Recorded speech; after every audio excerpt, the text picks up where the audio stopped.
사람들 사이에서는 때때로 연인에게 신발을 선물하는 것이 좋지 않다는 이야기가 전해집니다. 이러한 속설은 주로 서양에서 유래했지만 동양 문화에서도 특정 선물을 주고받는 것이 금기시되는 경우가 있습니다. 선물은 단순히 물건을 교환하는 행위가 아닙니다. 매우 의미 있고 중요한 사람에게 주는 것이며 선물 자체에는 깊은 의미와 세심한 배려가 담겨 있어야 합니다. 오늘 여러분에게 소개할 내용은 선물로 주고받기에 부적절한 물건들에 대한 것입니다. 우리 선조들은 선물에 담긴 의미와 에너지를 매우 중요하게 여겼습니다. 따라서 친분이 깊다 하더라도 주의해야 할 선물이 있으며 이는 선물을 주는 사람과 받는 사람 모두에게 부정적인 영향을 미칠 수 있기 때문입니다. 예를 들어 가위는 관계를 끊는 상징으로 여겨져서 선물로 적합하지 않으며 시계 역시 관계의 종류를 암시할 수 있어 선물로 권장되지 않습니다. 이 글을 통해 동양 문화와 풍수, 지혜를 바탕으로 어떤 선물들이 왜 금기시되는지 그 배경에 대해 알아보도록 하겠습니다. 여러분도 이를 참고하여 소중한 사람에게 선물을 할 때 신중을 기하시길 바라며 이로 인해 불필요한 어려움에 직면하지 않기를 바랍니다. 지금 구독 버튼을 눌러 대바군을 함께 가져가시기 바랍니다. 선물은 단순한 물건을 넘어서 상징적인 가치를 지니며 받는 사람에게 기운과 복을 가져다 주어야 합니다. 마음을 담아 정성스럽게 선택한 선물이야말로 진정한 의미를 전달하는 방법입니다. 선물을 줄 때에는 상대방이 진정으로 필요로 하는 것을 고려하는 세심함이 필요합니다. 특히 명예, 행복, 재물, 번영과 같은 중대한 의미를 상징하는 선물은 더욱 신중하게 선택해야 합니다. 선물이 그 안에 담긴 의미와 정성을 제대로 전달할 수 있도록 하는 것이 중요하며 부담이 될 수 있는 명예를 상징하는 선물이나 오히려 역효과를 낼 수 있는 행복을 상징하는 선물은 신중히 고려하여야 합니다. 이러한 선물은 오직 필요한 사람에게만 제공되어야 하며 의미 없이 누구에게나 주어져서는 안 됩니다. 우리 선조들은 몇몇 특정한 물건들을 매우 중요하게 여겼으며 이러한 물건들은 다른 이에게 주거나 받아서는 안 된다고 강조하였습니다. 이 물건들을 가지고 있으면 나쁜 기운을 불러일으킬 수 있다고 믿었습니다. 이러한 가르침은 오랜 시간 동안 전해져 내려오며 우리에게 중요한 교훈을 주고 있습니다. 따라서 선물을 선택할 때에는 그 의미를 심사숙고하여 진실로 상대방에게 긍정적인 영향을 미칠 수 있는 것을 고르는 지혜가 필요합니다. 절대 함부로 선물하면 안 되는 물건 첫 번째는 모자입니다. 모자는 단순한 의류가 아닌 개인의 명예와 직위를 상징하는 중대한 물건으로 여겨집니다. 우리의 선조들은 자신의 모자를 다른 사람에게 빌려주지 않는 것을 철칙으로 여겼습니다. 특히 사모는 관직의 수준에 따라 착용하는 규정이 경국대전에 의해 엄격히 정해져 있었습니다. 심지어 조문을 갈 때에도 이러한 규정은 매우 엄격하게 준수되었습니다. 명예는 공유될 수 없는 매우 소중한 가치를 지닙니다. 이러한 모자는 여러분의 사회적 위치와 명예를 대변하는 중요한 상징물입니다. 오늘날에도 모자는 다양한 스타일로 제작되고 있지만 과거에는 특히 사모와 갓을 올바르게 착용하는 것이 명예를 상징하는 행위로 여겨졌습니다. 이러한 이유로 우리 조상님들은 갓을 절대로 다른 사람에게 빌려주지 않았습니다. 갓근이나 사모의 부속품을 빌려주는 경우는 있었지만 갓 자체를 빌려주는 일은 없었습니다. 이는 풍수지리학적 관점에서 볼 때 자신의 명예를 타인에게 넘기는 것으로 간주되었기 때문입니다. 이처럼 모자는 단순한 패션 아이템이 아닌 개인의 사회적 지위와 명예를 상징하는 귀중한 물건임을 기억해야 합니다. 두 번째는 집에서 기르던 식물입니다. 집에서 기르는 식물은 단순한 장식품이 아니라 가정의 중요한 구성원으로 여겨집니다. 과거에 우리 조상님들은 자신의 집에서 키우는 나무나 식물을 가족과 같이 생각했으며 그들을 가족 구성원으로 여겼습니다. 오늘날 많은 분들이 반려동물을 가족처럼 아끼는 것처럼 식물 또한 그러합니다. 특히 여러분이 직접 돌보며 자란 식물일 경우 그 식물은 여러분의 삶과 깊이 연결되어 있으며 가족과 같은 존재가 되었습니다. 그러한 식물은 여러분의 정성과 사랑을 받으며 자라났기 때문에 이를 다른 이에게 넘기는 것은 그 식물에게도 좋지 않을 수 있습니다. 식물은 가정의 안정과 화목을 상징하며 이를 다른 사람에게 주게 되면 그 가정의 화목이 깨어질 위험도 있습니다. 따라서 만약 실제로 식물을 선물할 필요가 있다면 식물 전체를 주는 것이 아니라 그 식물의 일부를 나누어 존경하거나 소중히 여기는 사람에게 전달하는 것이 좋습니다. 이 방법은 식물을 통한 선물의 의미를 유지하면서도 기존의 가정 화목을 보호하는 현명한 선택이 될 수 있습니다. 세 번째는 책입니다. 책은 개인의 지식과 학문을 상징하는 귀중한 물건으로 단순한 독서 자료가 아니라 스승으로부터 전해받아야 하는 중요한 선물입니다. 특히 자신이 존경하는 인물이 친필로 서명한 책은 그 의미가 더욱 특별해집니다.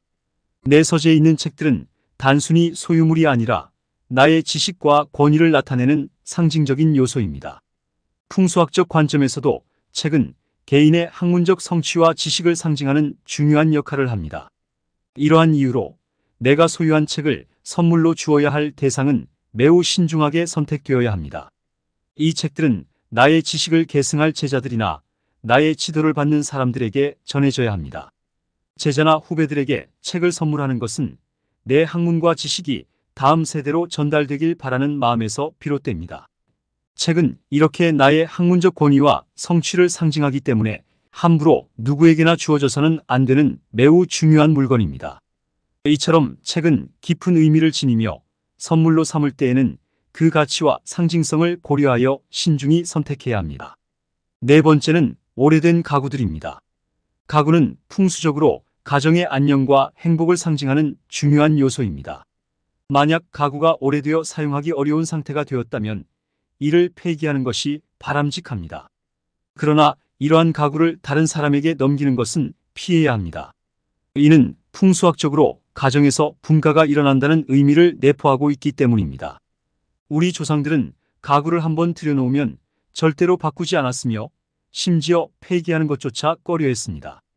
가구를 버림으로써 가정에서 중요한 구성원이 떠나는 것과 같은 의미가 될 수 있기 때문입니다. 특히 남편의 소유인 가구를 다른 이에게 줄 경우 그것은 새로운 가정이 생긴다는 뜻으로 해석될 수 있으며 자녀의 소유인 가구를 다른 사람에게 주면 그 자녀의 가정에 문제가 생길 수 있다고 여겨졌습니다. 따라서 가구는 가정의 안정과 직결된 물건으로 다른 이에게 주는 일은 가급적 피해야 합니다. 오래된 가구가 더 이상 사용할 수 없게 되면 그것을 타인에게 주는 대신 적절히 폐기하는 것이 중요합니다. 이렇게 함으로써 가정의 행복과 안정을 유지할 수 있으며 가정에 나쁜 영향을 미치는 일을 방지할 수 있습니다. 다섯 번째는 지갑입니다. 지갑은 단순한 소지품을 넘어서 여러분의 재물운을 상징하는 중요한 아이템입니다. 우리 조상들은 종이나 비단으로 만든 지갑을 사용하였으며 이 지갑에 자신의 문양이나 글귀를 새겨 넣었습니다. 풍수학에서는 지갑을 다른 사람에게 주는 것이 자신의 재물운을 넘겨주는 행위로 간주됩니다. 특히 사용하던 헌 지갑을 남에게 주는 것은 절대로 피해야 합니다. 새 지갑을 선물로 준다 하더라도 받는 사람이 여러분의 가족이나 가까운 사람이 아니라면 이는 큰 무례가 될 수 있습니다. 이는 마치 남을 무시하는 행위로 해석될 수 있으며 내가 부유하니 내 재물을 너와 나누겠다는 식으로 인식될 수 있기 때문입니다. 이러한 선물은 가족 간에는 사랑과 행복의 표현이 될 수 있으나 타인에게는 불쾌감을 줄 수 있는 행위로 여겨집니다.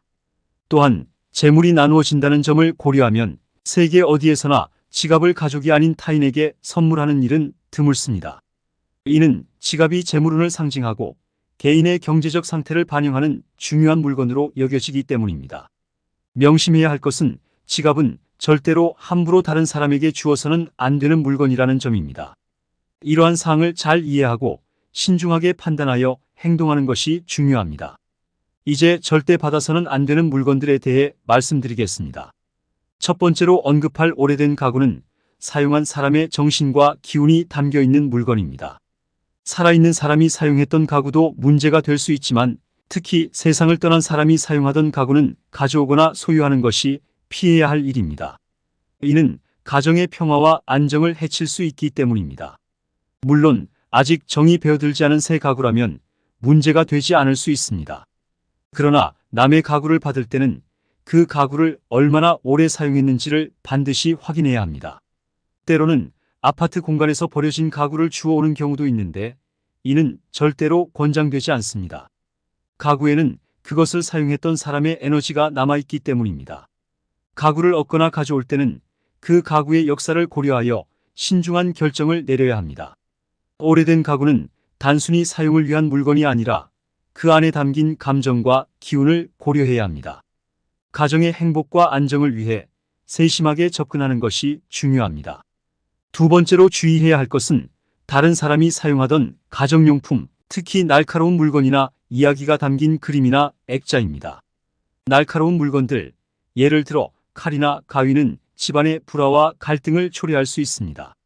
이러한 물건들은 집안에 나쁜 기운을 불러올 수 있기 때문에 매우 조심스럽게 다뤄야 합니다. 또한 특정 사연이 담긴 그림이나 액자 또한 문제가 될 수 있습니다.